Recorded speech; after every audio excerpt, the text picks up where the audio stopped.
Have you ever been watching the news and some financial expert comes on screen and starts talking and it's like your brain just switches off? They start throwing around words like PE ratios, quantitative easing, Fibonacci retracements, and bullish divergence. You're sitting there, nodding along, feeling like you should understand this. It's your money, your future, right?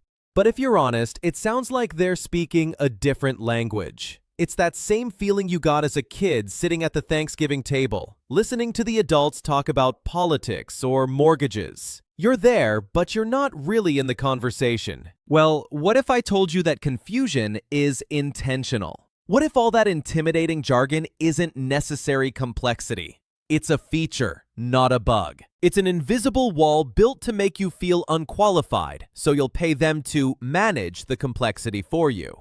The truth is, you don't need a finance degree to build serious wealth. You don't need the whole dictionary. You just need a decoder ring for about 20 key words. And today, I'm going to prove it to you. My name is Jake, and my job here is to cut through the noise. They tell you that finance is complicated. But the truth is, the most powerful strategies are surprisingly simple. My goal is to show you how money really works so you can take control and get your money right. If you're tired of the confusing advice and want the straight talk on building wealth, make sure to subscribe and hit the like button if this video gives you some clarity. Before we get to the words, we have to talk about the psychology of why this matters. Most people think they need to be an expert in the market before they can invest a single dollar. They think they need to read 50 books, build complicated spreadsheets, and watch Mad Money every night. This is the biggest lie in finance. That feeling of intimidation you get, that's a tool. It's a form of gatekeeping. The financial industry, the wizards on Wall Street,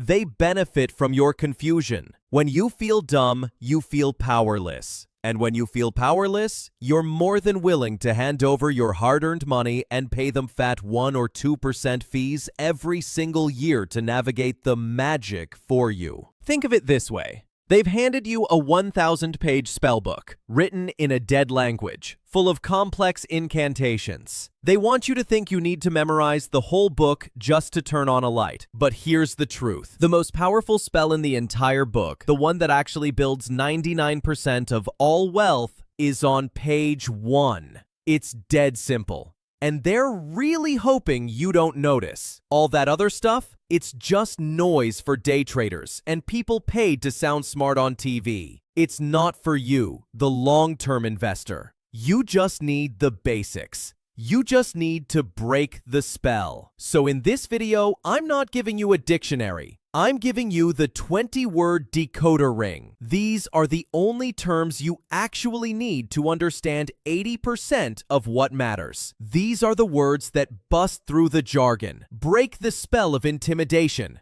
and give you the power to finally start investing with confidence, not confusion. Let's start with the most basic word of all, the one everyone uses but most people can't simply define, and that's a stock. What even is a stock? It's not just a number on a screen. A stock, or a share, is just a tiny, tiny piece of ownership in a public company. When you buy one share of Apple stock, you're not just buying a symbol. You are literally becoming a part owner of the company. You own a tiny fraction of every iPhone, every patent, every Apple store. So when Apple makes a ton of money, the value of your piece goes up. You are now a capitalist, in the most literal sense. Think of it like buying a single slice of a giant 1,000-slice pizza. You don't own the whole restaurant, but you absolutely own your slice. As the pizza, the company, gets more popular and valuable, your slice is worth more. And when you hear people talk about owning stocks, they often use another fancier-sounding word for it: equity. This is one of those wizard words. Equity is just the financial term for ownership. It represents your claim on a company's assets and earnings. If you have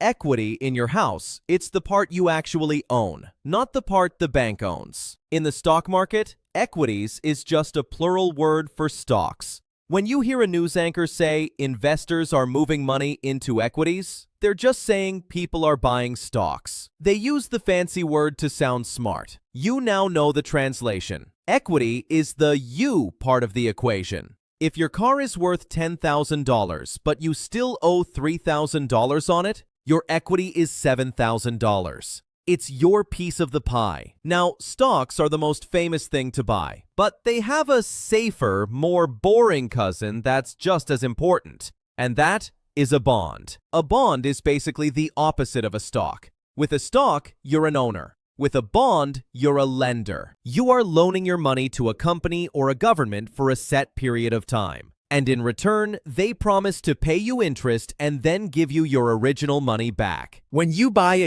U.S. Treasury bond, you are literally loaning money to the U.S. government. They might pay you 4% interest every year for 10 years. And at the end of the 10 years, they give you your original money back. It's predictable. It's stable. Stocks are the engine of your portfolio, designed for growth. Bonds are the brakes and seatbelts, designed for safety. So stocks and bonds are the two main things you can own. And in finance, anything you own that has value is called an asset. This word is critical. An asset is anything you own that puts money in your pocket or has future economic value.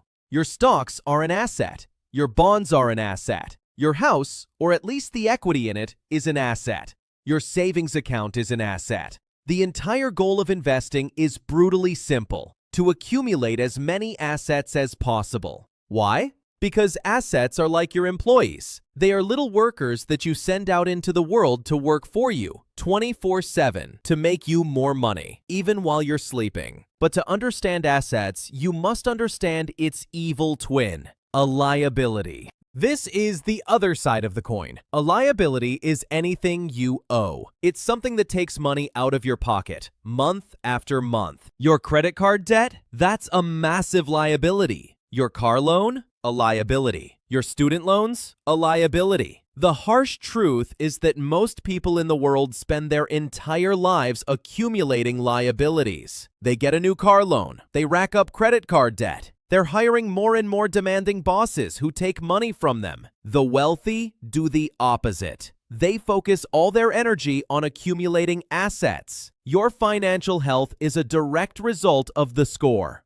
assets versus liabilities. Okay, so you know what you're buying. But where do you actually go to buy them? This brings us to the stock market, or the stock exchange. The stock market isn't a physical place in a building on Wall Street anymore. Not really. It's a giant global network of computers where all those stocks and bonds are bought and sold millions of times a second. The New York Stock Exchange, NYSE, or NASDAQ are just brand names for specific parts of this network, like different departments in a giant store. You don't go to the market, you access it through a company. The stock market is just a giant digital supermarket. It's like Amazon, but for assets. And the company that gives you the shopping cart to use in that supermarket is called a brokerage. A brokerage is simply the company that has the license to buy and sell stocks on your behalf. Today, a brokerage is just an app on your phone. Think Fidelity, Vanguard, Charles Schwab, or Robinhood.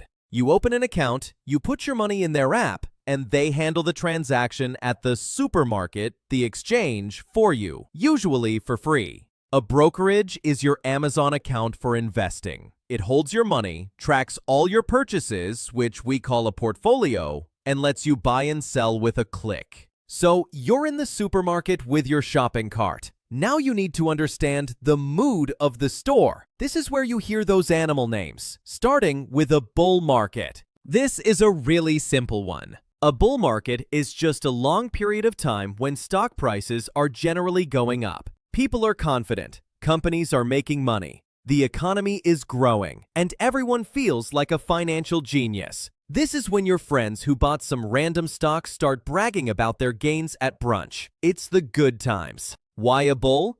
Because a bull attacks by thrusting its horns up in the air. That's the direction the market is going. But as we all know, the good times don't last forever. And that brings us to its grumpy, angry cousin, the bear market. A bear market is the opposite. It's a prolonged period when stock prices are going down, typically defined as a drop of 20% or more. This is when the panic sets in. The news is all doom and gloom. You look at your account and it's flashing red.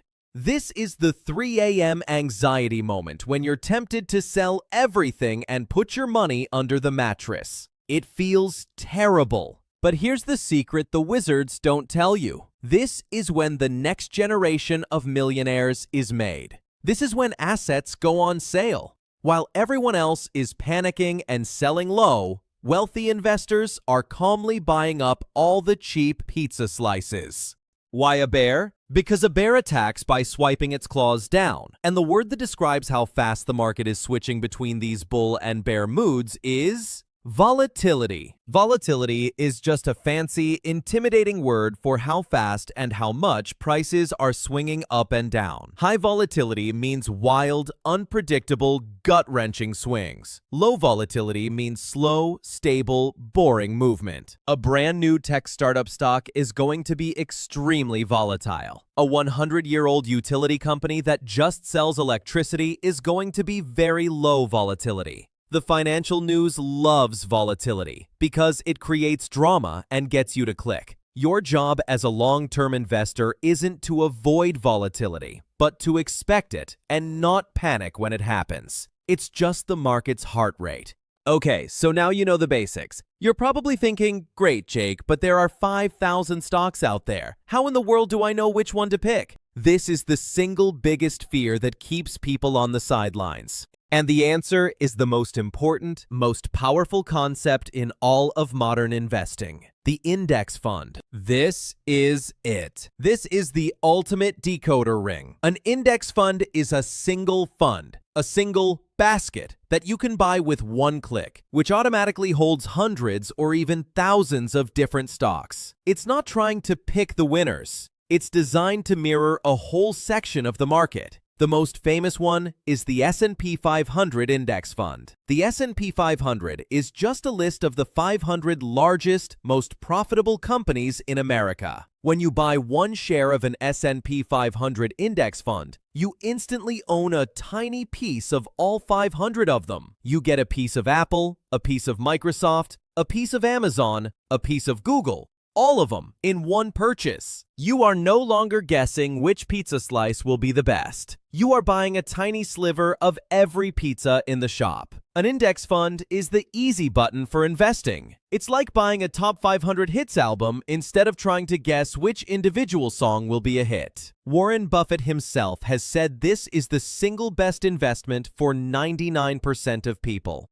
You'll often hear index funds mentioned alongside two other terms that sound similar but have one key difference: an ETF. An ETF, or exchange-traded fund, is how that basket is packaged. It's a basket of stocks, very often an index fund, that trades on the stock exchange all day long, just like a single stock like Apple. This means you can buy or sell it at 10:30 a.m., 1 p.m., or 3:59 p.m., and the price will change throughout the day. Think of an ETF as a transparent, modern, speedy basket. You can see exactly what's in it, and you can buy or sell it instantly. Most of the best, cheapest index funds you'll ever buy are ETFs. The old school version of this, which you still hear about, is a mutual fund. A mutual fund is also a basket of stocks, but it generally has two key differences. First, it's often actively managed. This means there's a person, a wizard, who is hand-picking the stocks, trying his best to beat the market. Second, you can only buy or sell it once per day, at the price calculated at the end of the day. Here's the problem. Study after study shows that 90% of those active managers fail to beat the simple, boring S&P 500 index fund over time. And they charge you way higher fees for the privilege of underperforming. A mutual fund is like an old-school, opaque, expensive basket. You're paying a chef a huge salary to curate your basket, but 9 times out of 10, you would have been better off just buying the whole supermarket. This is why most smart, modern investors just stick with low-cost index fund ETFs. Now, why do we do this? What's the payoff? This brings us to one of the rewards of investing, the dividend. A dividend is a thank you gift. It's a portion of a company's profits that it decides to pay out directly to you, its owners, just for holding the stock. It's usually paid every 3 months. Not all companies pay them. High-growth companies like Amazon or Tesla usually reinvest all their profits back into the business to grow faster. But big, stable, boring companies like Coca-Cola, Johnson & Johnson, or your local utility company, they make so much predictable cash that they share it with their owners. You literally get cash deposited into your brokerage account. But the real world-changing magic doesn't come from just getting that dividend. It comes from what you do with it. And this is compound interest, or just compounding. Albert Einstein supposedly called this the eighth wonder of the world. It's the process of your money earning money, and then that money earning more money. Here's what it feels like. You invest $10,000. It earns 10%, which is $1,000. Nice. But next year, you're not earning 10% on $10,000. You're earning it on $11,000. So you make $1,100. The year after, you're earning on $12,100. You make $1,210. At first, it's boring. It's slow. This is why the first $100,000 is the hardest and takes the longest to save. But the second $100,000 comes way faster. And the next one even faster. It's like a tiny snowball at the top of a very, very long hill. Getting it rolling is a pain. But if you just leave it alone for 30 years, you'll look back and see an avalanche. Time is your most valuable asset, not money. And the way we measure how well our snowball is rolling is our ROI, or return on investment. This is just a simple percentage that tells you how much money you made, or lost, compared to what you put in. It's the score of the game. If you invested $1,000 and your account is now worth $1,200, you have a $200 profit. Your ROI is 20%. It's a simple way to compare different investments. My S&P 500 index fund got me a 10% ROI this year, while my savings account got me a 0.1% ROI. It's the miles per gallon MPG for your money. It tells you how efficiently your assets are working for you. Now you know the payoff, but how do you make sure you're buying the right things? Let's talk about market cap, which is short for market capitalization. This is just a fancy word for a company's size. It's the total value of all its shares combined. You'll hear large cap like Apple or Microsoft, giant, stable, global companies. Mid cap like a national restaurant chain you've heard of. And small cap, a new, risky tech company that just got started. It's not about the share price. A company with a $10 stock could be bigger, have a larger market cap, than a company with a $500 stock. It's just the total value. Think of it as the company's weight class. Large cap is the heavyweight champion. Small cap is the featherweight. You want to know who you're betting on, and a word you'll hear thrown around when people are deciding if a stock is cheap or expensive is the PE ratio. This is the price to earnings ratio. It's a quick, shorthand way to see how expensive a stock is compared to its profits. It's the share price divided by its earnings per share. A high PE, like 50, means investors are paying a lot for every dollar of that company's profit. They're betting on huge future growth, like a hot tech stock. A low PE, like 8, means it's cheap compared to its profits, like an old boring bank. Now, here's the secret.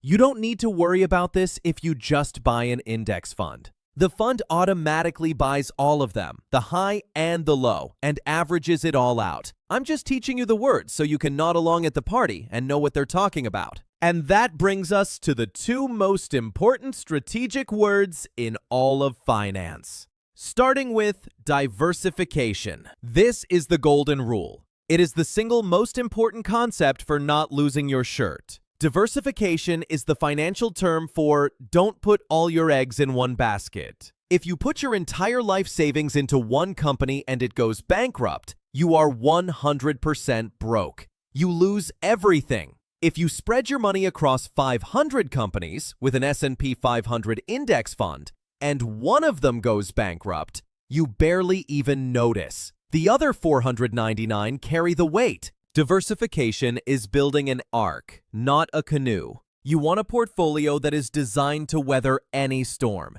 and diversification is how you do it. An index fund is, by its very nature, a diversified investment. And how much you diversify and what you buy is all determined by the final, most personal word, your risk tolerance. This is the most important strategic word. Your risk tolerance is just a measure of your emotional ability to handle the market swings. It's your sleep at night factor. If you are 25 years old, you have a high risk tolerance. You can afford to be 100% in stocks. Who cares if a bear market hits? You have 40 years to let it recover. In fact, you want it to crash so you can buy more on sale. But if you are 65 and about to retire, you have a low risk tolerance. You need your money now. You can't afford to see it drop 30%. So you'll own a lot more bonds, the safe, boring IOUs to keep things stable. Your risk tolerance is your financial personality.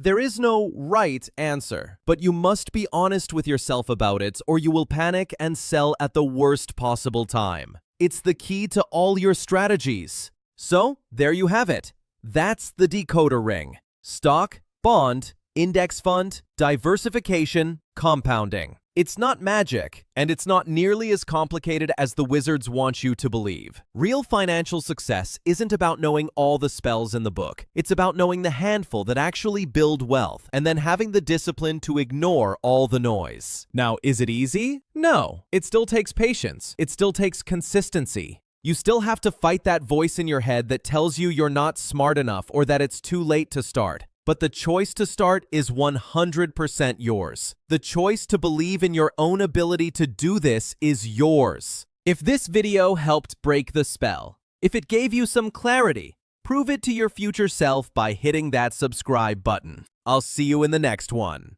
Get your money right.